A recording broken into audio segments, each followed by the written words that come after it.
एकच आहे की हिंदू धर्म परंपरा फार पौराणिक आहे, फार जुनी आहे. त्या हिंदू धर्मामध्ये आपण सगळे जन्माला आलो. मग त्या हिंदू धर्माच्या मध्ये अनेक पंथ निर्माण झाले, हजारो पंथ निर्माण झाले.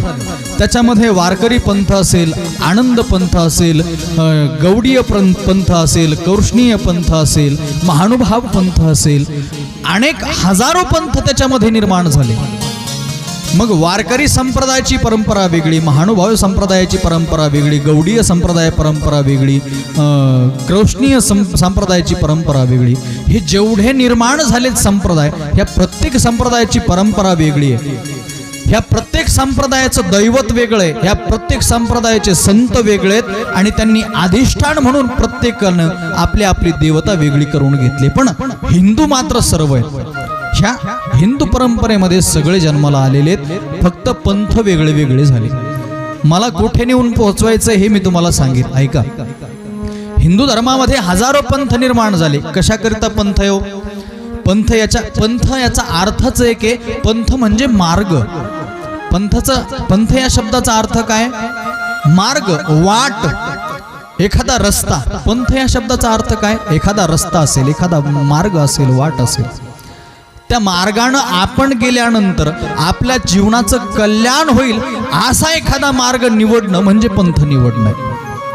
की ज्या पंथाने गेल्यानंतर, ज्या मार्गाने गेल्यानंतर, ज्यांच्या मागे गेल्यानंतर आपल्या जीवनाचा उद्धार होईल, आपला परमार्थ उत्कर्षापर्यंत पोहोचेल असा एखादा पंथ आपण निवडावा आणि त्या पंथामध्ये आपण प्रवेश करून त्या पंथाचे जे जे तत्व आहेत, ज्या ज्या प्रणाली आहेत, ज्या ज्या परंपरा आहेत त्या आपण सांभाळाव्या.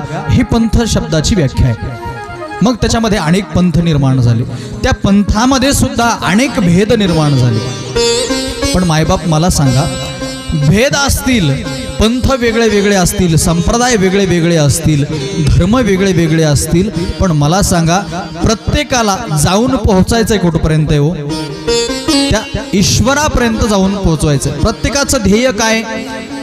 हिंदू धर्मीय असू द्या त्याला भगवान परमात्म्यापर्यंत पोहोचायचंय, इस्लामिक असू द्या त्याला अल्ला मौलापर्यंत पोहोचायचंय, जैन असू द्या त्याला त्यांच्या धर्मगुरूपर्यंत पोहोचायचंय, त्यांच्या देवतेपर्यंत पोहोचायचंय, ख्रिश्चन असू द्या त्यांना येशूपर्यंत पोहोचायचंय. प्रत्येकाचं ध्येय एकच आहे की त्यांना देवतापर्यंत पोहोचायचंय, त्या सत्य भगवान परमात्म्यापर्यंत सगळ्यांना पोहोचायचंय.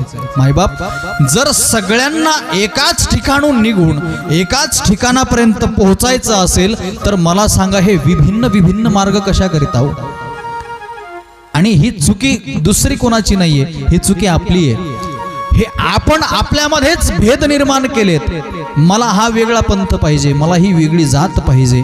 हे जाती धर्म आपण जे निर्माण केले ना, याच्यामुळे इथं जमा होणारे लोक विभागले गेले. इथं आज 5000 लोकसंख्येचं जर गाव असेल तर किमान 1000 लोक कथा श्रवणाकरिता उपस्थित असले पाहिजे होते. पण ऐका, आपल्या मानसिकतेनं याच्यामध्ये भेद निर्माण केला. पंथ वेगळे झाले, धर्म वेगळे झाले, संप्रदाय वेगळे झाले आणि त्याच्यामुळे लोकांचे अंतःकरण पालटले गेले आणि इथे येणारी, देवापर्यंत येणारी गर्दी कमी झाली. ही गोष्ट अतिशय प्रकर्षानं आपण आपल्या अंतःकरणामध्ये घेतली पाहिजे. मग आपला देव आहे म्हणून आपण कथा ऐकायला गेलं पाहिजे, आपला देव नाही म्हणून आपण घरी बसलं पाहिजे. ही जी तत्व प्रणाली ना, साफ चुकीची आहे, अतिशय चुकीची आहे. एखादा मनुष्य, एखादी कमिटी, एखादं संस्थान, एखादं परंपरा, एखादा संप्रदाय चांगलं कार्य करत जर असेल ना, तर त्या चांगल्या कार्यामागे ते देवाचं कार्य म्हणून जर आपण उभे राहूत ना, तुकोबराय स्पष्ट बोलतात. तुका म्हणे सत्य कर्मा भावे साह्य घातली या भय नरका जाणे. एखाद्या चांगल्या कर्माला आपण जर सोबत उभे राहिलो, त्याच्या पाठीशी उभे राहिलो ना, तर तुकोबराय म्हणतात त्याच्या जीवनाचं कल्याण आहे. पण ऐका, अजून तुकोबराय त्याच्यामध्ये 2 शंका उपस्थित करतात.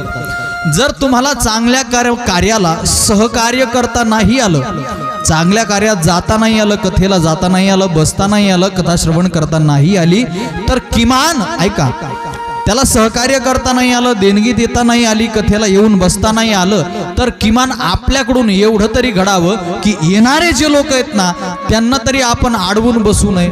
किमान आपण त्यांना तरी म्हणू नये की कशाला जाता कथेला, हा तो त्यांच्या पंथाचा कार्यक्रम आहे, हा आपला, असं नको व्हायला.